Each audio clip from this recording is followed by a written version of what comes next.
Oh, God, here's another charisma suck. And I think to myself, you have a vapid San Francisco Democrat leading the ticket, and now they put in this guy Walz, who's basically an Ilhan Omar-style, very leftist Democrat from Minnesota, has the most liberal record of any. Expect Ron to hit the Groyper post Is that what the immediately. American people want? The San Francisco experience where homeless are defecating in public on the sidewalks? The Minnesota experience where cities are burning down? And Governor Walz was derelict in his duties to sit back and allow those cities to burn. Kamala Harris was egging it on, and she even raised money to bail people out. So yes, a Harris-Walz ticket is Make America Burn Again. But I watched his speech, Sean, and this guy's a shyster. I mean, he's saying these things. He claims, oh, you know, leave your neighbors alone. It's none of your business. This is the guy that set up a snitch line during COVID for neighbors to inform if somebody was violating his draconian COVID restrictions. He claims people should be able to make whatever healthcare decision they want, yet he, as governor,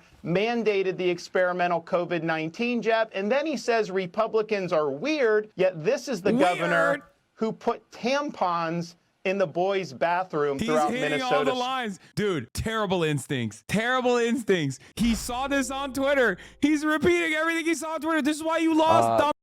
America Burn Again. This is why you were a non-starter, You saw everything on Twitter and you're repeating it on Sean Hannity. You're so bad at politics. Oh my God. You're so bad at politics. How are you so bad? Democratic Vice President nominee Tim Walz, on at least 5 occasions as governor of Minnesota, has hosted a Muslim cleric who celebrated Hamas' October 7 attack last year on Israel and promoted a film popular among neo-Nazis that glorifies Adolf Hitler. Bro, this is classic. Dude, why is classic ADL's also coming after him? This is just the clamp, dude. Oh, they did this with Obama. They always do this. Tim Walz repeatedly hosted Muslim cleric who celebrated October 7 and shared pro-Hitler website link. Democratic VP Tim Walz, on at least 5 occasions, the governor of Minnesota. This is from the Washington Examiner. This is the Oppo. This is what the Oppo came up with. The Imam, Assad Zaman of the Muslim American Society of Minnesota, joined other Muslim leaders in May for a meeting about mosque security with Walz's gubernatorial office in Minnesota. Zaman also spoke at a May 2020 event to call for peaceful protests with the governor during the riots in Minnesota sparked after George Floyd's death. Zaman, moreover, attended a 2019 event that Walz hosted for Ramadan. Walz's ties to Zaman could serve as a problematic baggage.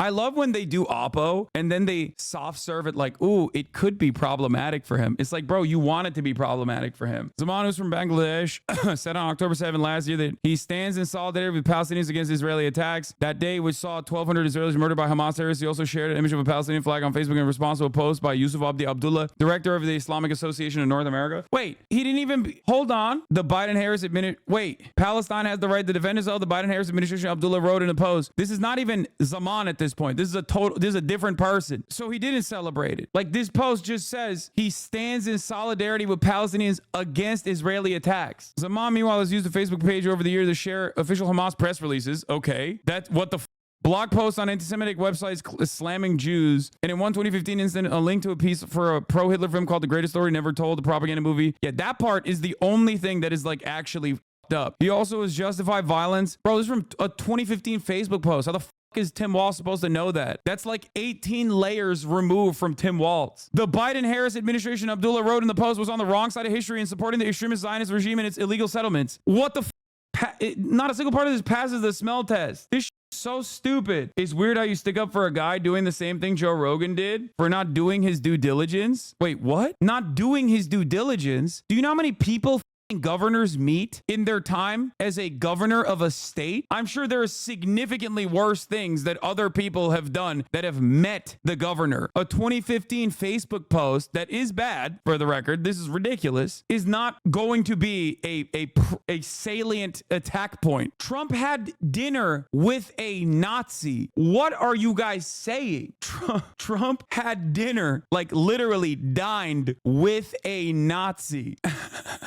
What the Trump also had actual Nazis in his cabinet too. Critics blast VP nominee Tim Walz for massive COVID-19 fraud under his watch. What? Dude, Donald Trump was the president, bro. What are these people doing? Dude, I'm so confused. PPP fraud. Remember a couple days ago when someone was like talking about PPP or like COVID programs, and I said that like the PPP fraud stuff you could point to, but Americans love getting money, and ultimately that was like not seen as a negative overall, even though there was a lot of like, if I were to criticize the fraud that occurred under the pandemic recovery plans, that I would just simply talk about how big corporations abused PPP loans, knowing full well that they would never have to repay them, knowing full well that they didn't actually have to give it back to their workers and just like pocketed the cash. But beyond that, I wouldn't talk about it too much because overall people like the stimmy checks. Oh, someone brought this up the other day that this could be a line of attack. Education Department says of Education Department after report criticizes oversight of feeding our future. Walz said the legislative auditor's report was a fair critique of the department, though he said no state employees are accused of wrongdoing. Governor Tim Walz said in a report last week that scrutinized the state education department for its lack of oversight for feeding our future. The nonprofit at the center of a massive FBI fraud investigation is a fair critique, but he added that the state agency has improved oversight measures to prevent fraud. He defended state employees for their work during a crisis. We can always do better. Again, context matters. It was a challenging time for everybody, Walz said in 2020 when the pandemic shuttered schools and organizations were rushing to get food to children in need. We take responsibility for that. The Office of Legislative Auditor, a nonpartisan office that audits state government, released its 120-page special report last week criticizing the education department's inadequate oversight over feeding our future, which created opportunities for fraud and said it failed to act on warning signs in the meal programs. When asked Monday about the report at a news conference on other subjects, Walz thanked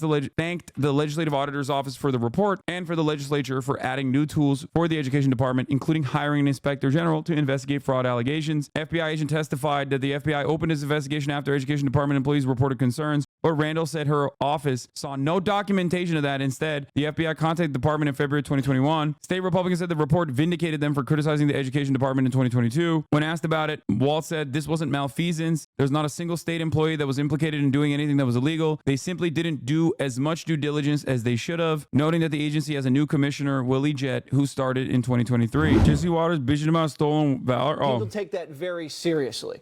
And for him to say that, you know what, I made the decision to not go on this deployment, before I knew I was going to be deployed. Remember back after 9/11, Judge? Dog, you literally are a f***ing liberal arts major. Like, shut the f*** up. You didn't do anything. We were talking about in 2002, the midterms were about going to Iraq. Right. 2003, we were in Iraq. This is 2005. If you are a reservist, you know you're going at that point. Right. And to say, I didn't know in the timeline, he is a liar. And people take this very seriously. No, his unit was not deployed. What the f*** do you mean? And he was running for Congress. The truth is that Walz says he earned the rank of Command Sergeant Major, which is the highest enlisted rank, Greg. But he served as Command Sergeant Major, but he didn't stay in that role long enough to keep that title when he retired. So he lied about that. I mean, that is an out-and-out lie. And it matters to a lot of people. Yeah, it does. A lot of people may be ambivalent about this because they're not in the military. But it cares to the people who are in the military. They do care about this. So you have to respect that opinion. I like that he said he would ban the very weapons that he carried in war, which means no weapons. So I can go and get a tank. But dude, honestly, also the other side of this is that I don't care about this.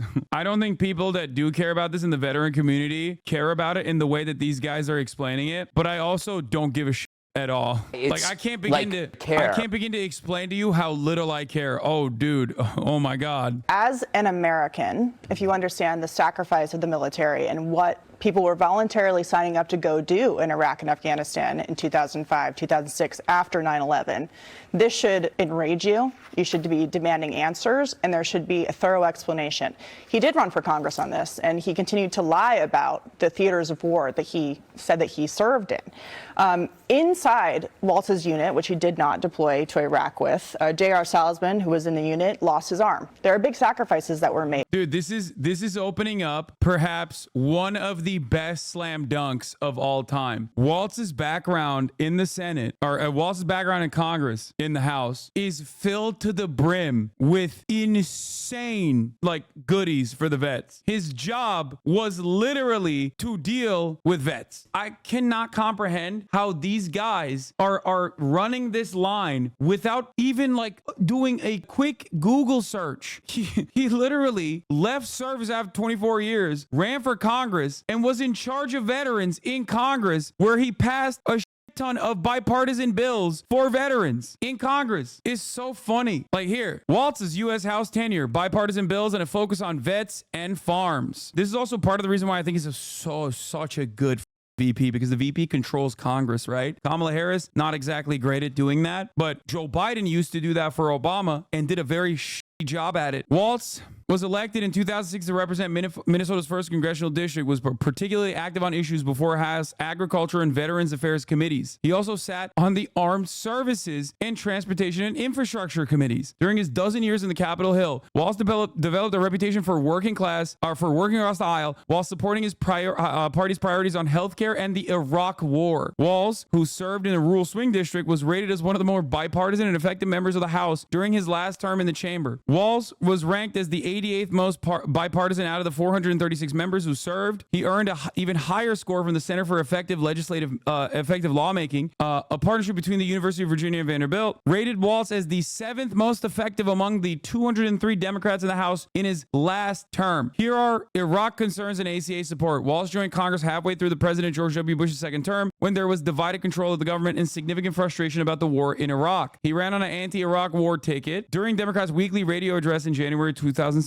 Walz said that as the highest ranking enlisted soldier to ever serve in Congress and a veteran who served in support of Operation Enduring Freedom, he shared many voters' concerns about the war. Our military men and women know that it is their duty to execute their mission without question, but so too is our duty to question the mission on their behalf. He was an anti-Iraq war veteran for 24 years. In 2007. We are in 2024 when there's like 8 people left that believe the Iraq war was justified. But back then, not exactly the most popular position. Requires bravery. He co-sponsored several bipartisan bills addressing the structure of the VA in the months that followed, and voted to approve legislation overhauling aspects of VA healthcare after being named to the conference committee that negotiated a final version of this bill. Make no mistake, he said, the bill isn't perfect. It will not solve all of VA's problems, but it does allow us to take a step forward in reforming the VA to provide veterans and their families real solutions. Walz said in a statement, he would go on to see the top Democratic seat on the VA committee a few years later, eventually securing the title of ranking member during his last term in Congress. Tennessee Republican Representative Phil Rowe, who was the chairman of the panel at the time, released a written statement that he was thrilled to hear that my good friend and fellow veteran was selected by the Democrats as their top member on the committee. Walz has been a tireless advocate for veterans. I know he will continue that fight as a ranking member. I look forward to working alongside Rep. Walz as we strive on both sides of the aisle to improve the lives of our nation's heroes. The rest of the stuff is like on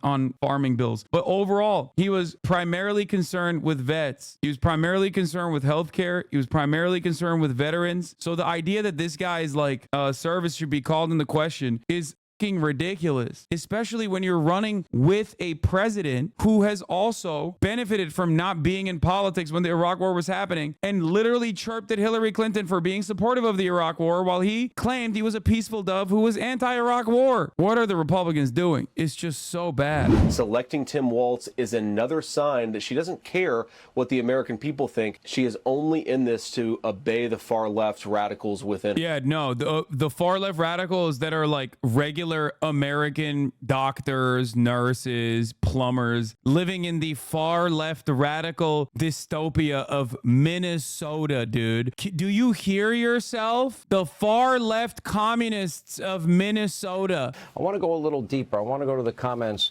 because I think they were pretty profound, and that's from Van Jones, who said, but you have anti-Semitism that has gotten marbled into this party. You can be for the Palestinians without being an anti-Jewish bigot, but there are anti-Jewish bigots out there. He's talking about his own party, the Democratic Party. They're using Van Jones's statements against the entirety of the Democratic Party. Congratulations, Van. You did it again, Van.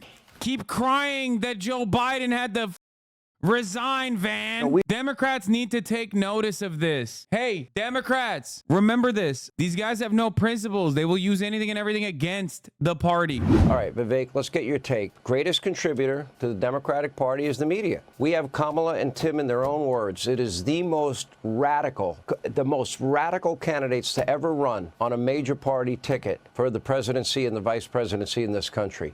And yet they go completely unvetted. They have a media that is compliant, an extension of their press office. Your reaction to it, and how does the Trump campaign deal? Or maybe, I'm going out on a limb here, maybe people don't think it's radical to feed children and do paid family leave. Like, on its face, this might be a unique proposition, but I don't think people think it's that radical. Deal with that challenge. It's a challenge. Look, part of this, Sean, is the consequence of the fact they laid a trap for us. And the trap was this. Joe Biden was the nominee, such that for the last 18 months, Republicans have focused our financial and political capital on attacking Joe Biden when he's not the nominee. But because the press is the one that criticized Biden in that last month, here's what they've done. They've banked some artificial credibility with the public. I've talked to many independents across the country, and their main pushback on the idea that the media is biased is the fact that, no, they were just criticizing Biden as recently as last month.